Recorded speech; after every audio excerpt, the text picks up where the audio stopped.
রকম হলো, রাস্তা থেকে ফোন কুড়িয়ে পাওয়া হলো। ডাকলাম তাকে, ভাই ফোন, ভাই শোন শোন।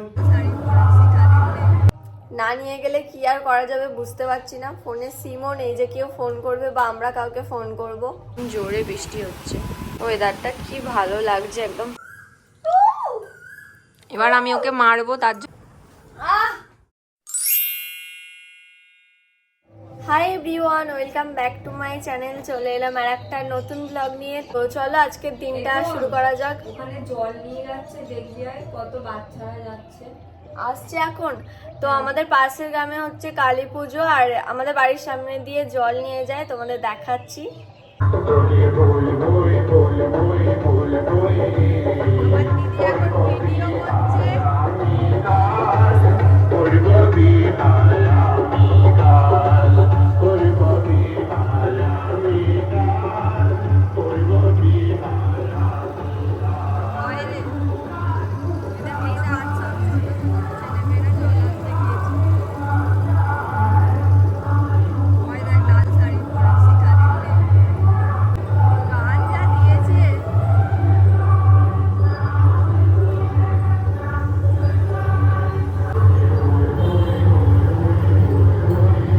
পাশের গ্রামে কালী পুজো আছে আর সব জল নিয়ে যাচ্ছিল, ওই জন্য দেখবো বলে যে বাচ্চাগুলো যায়, তো দেখে খুব ভালো লাগে যে ছোট ছোট বাচ্চাগুলো জল আনতে যাচ্ছে। আসছে এখনো, যারা অনেক বড় বড় কলসি নিয়েছে ওই পিছনের দিকে আছে, 2-3টে করে একজন আছে, পারছে না যেতে, কান ব্যথা আছে, তো 2টো আছে, পিছনে ছেলেটার 3টে কলসি। আজকে সকাল সকালই একটা ঘটনা ঘটে গেল। বাপি একটা ফোন কুড়িয়ে পেয়েছে, মানে রাস্তা দিয়ে সবাই যাচ্ছিল কালী পুজোর জন্য, রাস্তায় ভিড় ছিল, জল নিয়ে যাচ্ছিল, তোমাদের দেখালাম। আর কারোর একটা ফোন পড়ে গিয়েছিল, বাপি একজনকে ডাকলো, কিন্তু সে বললো আসছি আসছি, বা শোনেই নে। বাপির মুখ থেকে তোমরা শুনে নাও। বাপি ফোনটা দেখাও পিছন দিকে। কিসের ফোন দিদি এটা দেখলি? পোকো। আর ফোনটায় আবার সিম নেই, ফোনটা কি করে পাবে ভাবছি। কি করে কুড়িয়ে পেয়েছে ভাবি বলো? ডাকছিলে সে সারা দিন। কালী ঠাকুরের সব প্যান্ডেল সব ঠাকুর ফাকুর নিয়ে যাচ্ছে আর পড়ে গেছে। আর তুমি তাকে ডাকলে? শোন শোন, সে বলে আমি পরে আসছি। ডাকলাম তাকে, ভাই ফোন বলিনি, ভাই শোন শোন। তা বললো যে পরে আসছি দাদু, পরে আসবো। চেনে তোমাকে? চলে গেল। না আমি চিনি না, আমাকে চেনে কে যায় না। দাদু বললো? হ্যাঁ, এই ভাই শোন শোন, ওই দাদু পরে আসবো। ও জানি এমনি ডাকছি, ওর ফোন করে গেছে জানে।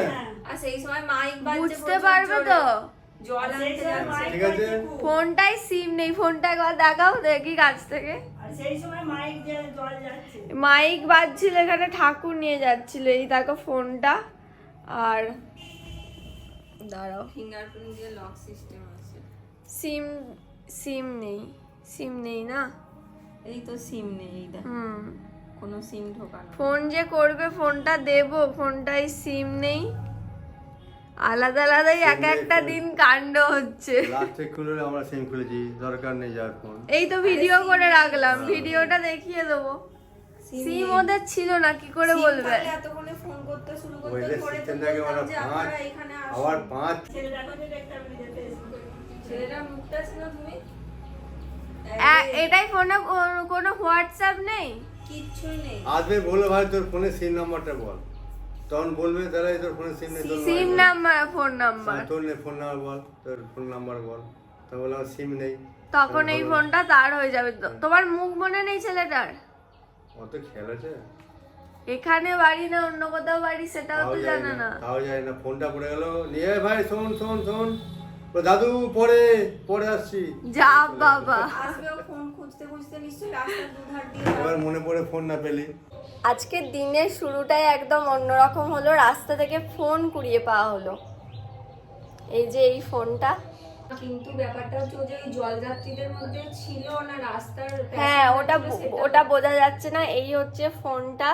আমার ব্লগে তো অত ভিউজ হয় না যে ব্লগে কেউ দেখে ফোনটা নিয়ে নেবে, আর ফোনটাই সিম নেই। ফোনটা কি করে কাকে দেব বুঝতে পারছি না। কার ফোন আদেও, যারা মানে জল নিয়ে যাচ্ছিল তাদের মধ্যে কারোর, বা রাস্তায় অন্য কারোর, কিচ্ছু বুঝতে পারছি না। এই দেখো ফোনটা, পাসওয়ার্ড দেওয়া আছে আর কোনো সিম নেই। বিটিএস ফ্যান মনে হচ্ছে। আর কি বাবাই না কি একটা নাম লেখা আছে, এই তো আসছে না, এই যে এইটা দেখে আমার মনে হচ্ছে এটা কোনো মেয়ের ফোন, এই ইমোজিটা দেখে। তারপর আমি জানি না, বুঝতে পারছি না, যদি নিতে আসে এখানে তো দিয়ে দেবো। এবার কেউ যদি বুঝতেই না পারে কোথায় পড়েছে তাকে আর ফোনটা কি করে দেবো, পাসওয়ার্ড দেওয়া আছে, তারপর কোনো সিম নেই এখানে। দেখা যাক কি হয়, ফোনটা কেউ নিতে আসে কিনা দেখি। ফোনটা যার সে নিশ্চয়ই এখন খুঁজছে, আর আমাদের যদি ফোন হারিয়ে যেত আমরাই কত চিন্তা করতাম। জানি না এখন সে কি করছে, কাঁদছে না খুঁজছে, অবশ্যই আমাদেরও খারাপ লাগছে। এবার আমরা দেবো কি করে? ফোনটা যদি দিতে পারতাম খুব ভালো লাগতো। আশা করি যেন ফোনটা নিতে আসে, ফোনটা দিয়ে দিলে আমাদেরও ভালো লাগবে না, ফোনটা পেয়ে গেছে। মনে হয় সে এতক্ষণ খুঁজছে, আর ফোনটা সবারই শখের একটা ফোন থাকে। কি হবে জানি না, তো দেখি কি হয় তোমাদের জানাবো। আর আমার বাপি রাস্তায় অনেক কিছু কুড়িয়েও পায়। এর আগে একটা ভ্লগে তোমরা দেখেছিলে টাকা কুড়িয়ে পেয়েছিল, আর এখন ফোন কুড়িয়ে পেয়েছে। মানে রাস্তার ধারে, ভাবো রাস্তার ধারে বাড়ি বলে টাকা ফোন এইসব পড়ে আছে। ভাবি অনেকবারই টাকা কুড়িয়ে পেয়েছে। বাপি অনেকবার টাকা কুড়িয়ে পায়, 10 টাকা 20 টাকা, কিন্তু আজকে ফোন কুড়িয়ে পেলো রাস্তার ধার থেকে। গেটের সামনেই সব পড়ে। আর একদম মেন একদম রাস্তার পাশেই বাড়ি বলে না এইসব দেখতে পাই, তো ফোনটা যেন নিয়ে যায় যার ফোন। না নিয়ে গেলে কি আর করা যাবে বুঝতে পারছি না। ফোনে সিমও নেই যে কেউ ফোন করবে বা আমরা কাউকে ফোন করব। 2000 years later. কি বললো ফোনটা নিতে এসে? ঠিক বলেছে। ঠিক বলেছে? ওই ছেলেটারই ফোন? খেয়াল করে দাদু তুমি ডাকছিলে, আমি তুমি একেবারে কি ডাকছো আমাকে? ওই ছেলেটারই ফোন, যাও দিয়ে আসো। যার ফোন এইমাত্র বাপির কাছে এসেছিল, যেই ছেলেটাকে বাপি ভেবেছিল যার ফোন পড়ে গেছে তাকেই ডেকেছিল, তো সে তো তখন শোনেনি, এখন আবার এসেছে, বুঝতে পেরেছে যে ফোনটা এখানেই পড়ে গেছে, তো বাপি এখন ফোনটা দিয়ে দিল। কি করছিস তুই ওখানে? খুবই ভালো লাগলো, ফোনটাও পেয়ে গেছে। ফোনটা মানে বাপি তখন ডেকেছিল বলে তাই, না হলে ফোনটা কোথায় পড়ে গেছে বুঝতে পারতো না। নিয়ে নিতেই পারতো। তো এরকম লোকেরা আমরা কি নিয়ে, হ্যাঁ অন্য কেউ রাস্তার লোক পেলে নিয়ে নিতে পারতো। আমাদের ভালো মন্দ লোক তো আছে, অনেকে দিয়ে আমার হ্যাঁ। ফোনটা কেমন ট্রেন থেকে বার না করে দিয়েছিল বল। না, হ্যাঁ একবার আমার দিদির ফোন ওরকম হয়েছিল, পুরো একটা বউ নিয়ে দিদি ব্যাগের মধ্যেই রেখেছিল, পুরো নিয়ে নিয়েছিল, তারপর তোকে ধরা হয়েছিল, যাতা অবস্থা হয়েছিল। ব্যাগের মধ্যে দেখছি আমার ফোনটা, মাথা হয়েছে গরম। তখন প্রথম মানে নতুন না। স্ক্রিনটা ছোন উঠেছে, আমি খুবই মানে ফোনটা আমাদের প্রিয় ছিল। আমার সন্দেহ ছিল, আমি বলছি ফোনটা নিয়ে যাও, বার করে দাও। বলছে ফোন নিইনি। আমি যে নিয়ে থাকলে বার করে দাও, আমি কিন্তু জানি তোমার কাছেই আছে। বলছে না আমার কাছে নেই, দিয়ে হাত থেকে তারপর ব্যাগটা সব প্যাসেঞ্জার গুলো বউটাকে ধরেছিল, বউটা নেমে চলে গিয়েছিল, দিদিও বউটার পিছু পিছু নেমে গিয়েছিল। তারপর আমার স্টেশন চলে এসেছিল, ও নামেনি বলে আমি ওর পিছু পিছু চলে গেছি। আমিও আচ্ছা, নামিনি।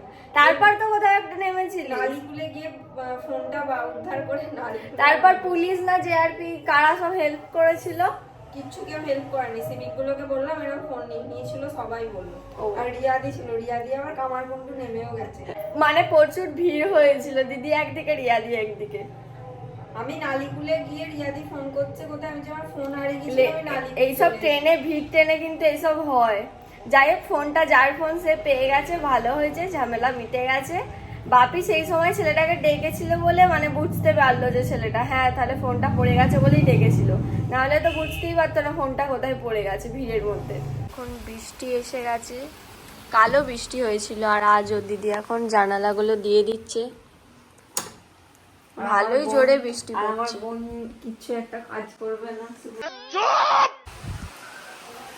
এই দেখো একদম জোরে বৃষ্টি হচ্ছে,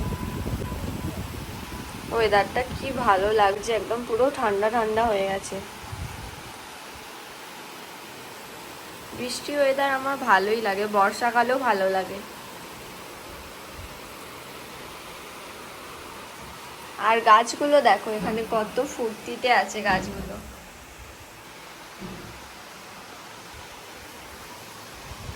গাছগুলো এখন চিল করছে, চিল।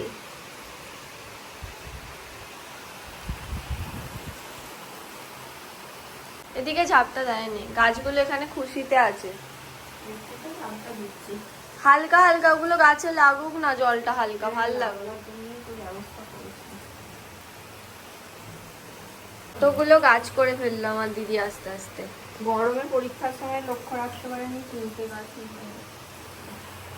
এবার বর্ষাকাল চলে আসবে, আর কোনো চিন্তা নেই। এখন কোনো ওয়েদারের ঠিক নেই, একদিন বৃষ্টি হচ্ছে, একদিন গরম। এখানে একটা ডাল শুকিয়ে গেছে। চল চল লাঞ্চ করবো, তাড়াতাড়ি চল, মা খেতে ডাকছে, তাড়াতাড়ি চল। কি হয়েছে? এই দেখ, কি গাছের ডাল শুকিয়ে গেছে, দেখতে পাচ্ছিস? গরমে? ওই গাছটা তো ওই দেওয়ালে দেওয়া ছিল, এইদিকে তো দিবি। আমার সব থেকে ভালো লাগে হচ্ছে এই গাছটা, তোমার প্রিয় একদম। কি সুন্দর দেখো পাতাগুলো।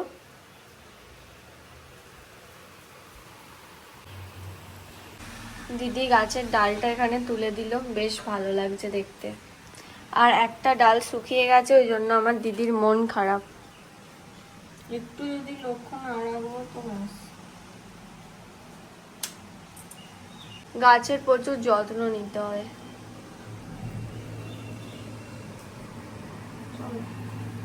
চল চল, মা লাঞ্চ করতে ডাকছে। লাঞ্চ করার পর একটা ঘুম দিয়েছিলাম, এইমাত্র সন্ধ্যাবেলা উঠলাম। এর মাঝে বিকেলে একটু স্যালনেও কাজ ছিল, ওখানে গেলাম। আর দেখো পুরীর প্যাড়া এসে গেছে, এই যে একটা দিদি গিয়েছিল, দিদিকে আনতে দিয়েছিলাম। আর এখন প্যাড়া খাচ্ছি আমি আর দিদি। এটা কোন দোকানের প্যাড়া? গাঙ্গুরাম। কিন্তু এর আগে আমরা কাকাতুয়ার প্যাড়া আনতে দিয়েছিলাম কিছু মাস আগে, ওটা আমার বেশি মানে শক্ত শক্ত ব্যাপারটা। প্যাড়া বলে তো না খাজা? খাজা বলে, খাজা প্যাড়া কনফিউজড হয়ে যায় এটাই। তো যাই হোক, এটা পুরীর মেন প্রসাদ। এটা এর আগে আর একবার আনতে দিয়েছিলাম, যেটা একটু শক্ত হয় না, ওটা খেতে আমার খুব ভালো লাগে। ওটাই ভালো লাগে। এই গাঙ্গুরামেরটা দেখছি একদম নরম, যেটা আমার ভালো আমাদের শক্তটা খেতে খুব ভালো লাগে, এটা একটু নরম নরম, বেশ ভালো লাগে এটা খেতে। আমি যখন যাব অনেক আনবো। আর যখনই আমরা শুনি কেউ পুরী যাচ্ছে, আমরা আনতে দিয়ে দিই প্যাড়া। আমাদের প্যাড়া খেতে খুব ভালো লাগে। প্যাড়া না, সরি, খাজা। খাজাই তো, ডুট, এটা এত কনফিউজড হয়ে যায় আমি। খাজা। তো এটা কেন জানি না, আমি ছোট থেকে প্যাড়া বলতাম আর এখন ওটাই বলি, খাজা। এটা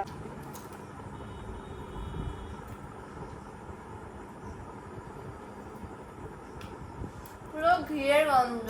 এটা ঘিটা, কাকাতুয়ার প্যাড়াটা শক্ত, কিন্তু ঘিয়ের যে এটার ব্যাপারটা, কাকাতুয়ারটাই ওই ব্যাপারটা নেই।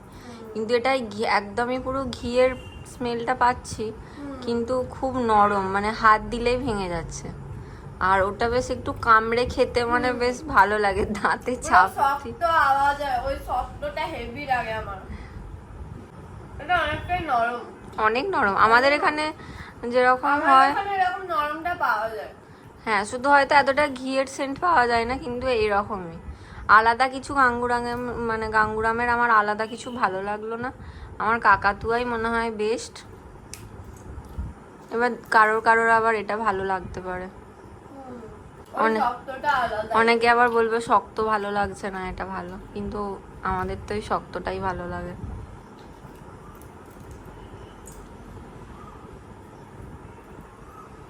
দুটো খেয়েছি, আমি জীবনেও রোগা হতে পারবো না, এটাই আমার দুঃখ।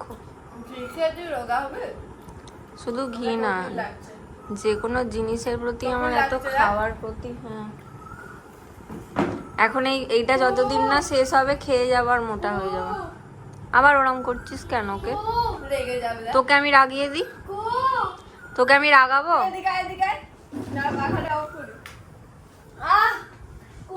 বারবার চুলটা টানি।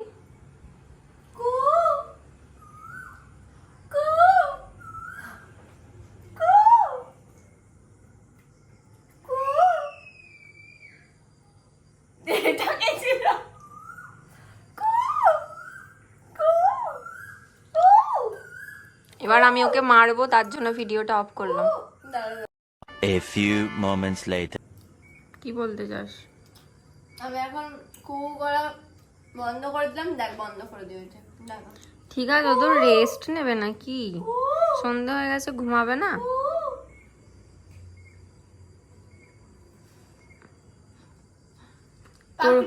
খেলা করছে খেলা নয়, ও ঘুমাবে। তোর ঘুমের টাইমে যদি তোকে কেউ এরম করে, জানিস না? নিজেই তো ডাকছে, সন্ধে হলো ওরা ঘুমায়, জানিস না? ও নিজেই তো ডাকছে। ওদের ভোর ভোর আমি উঠতে বলেছি। তুই ওঠ না ওদের সঙ্গে, খেলতে চাইলে ওদের সঙ্গে ভোরে ওঠ, দিয়ে খেল, আমিও দেখছি তারপর।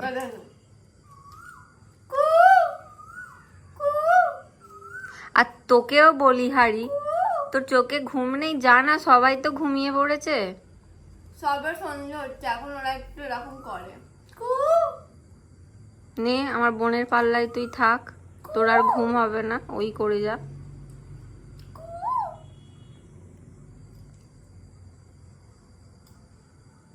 আজকে ডিনারে মা বানিয়েছে লুচি। মুড়ি না খেলে আমার দিদির মানে পেটের ভাত হজম হবে না। দুপুরে তাই তো। হজম হয় না, রাতে যতক্ষণ না মুড়ি খায়।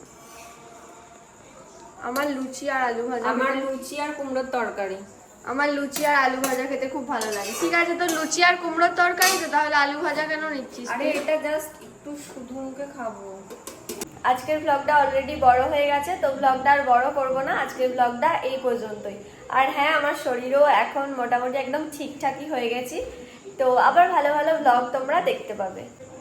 এখন আমরা ডিনার করব সবাই মিলে। আজকের ব্লগটা এই পর্যন্তই, দেখা হচ্ছে তোমাদের সাথে আবার কালকের ব্লগে। ব্লগটা কেমন লাগলো অবশ্যই জানিও একটা কমেন্ট করে, আর ভালো লাগলে একটা লাইক করে দিও। আর চ্যানেলে নতুন এসে থাকলে চ্যানেলটাকে তাড়াতাড়ি সাবস্ক্রাইব করে দাও। দেখা হচ্ছে তোমাদের সাথে আবার কালকের ব্লগে। টাটা।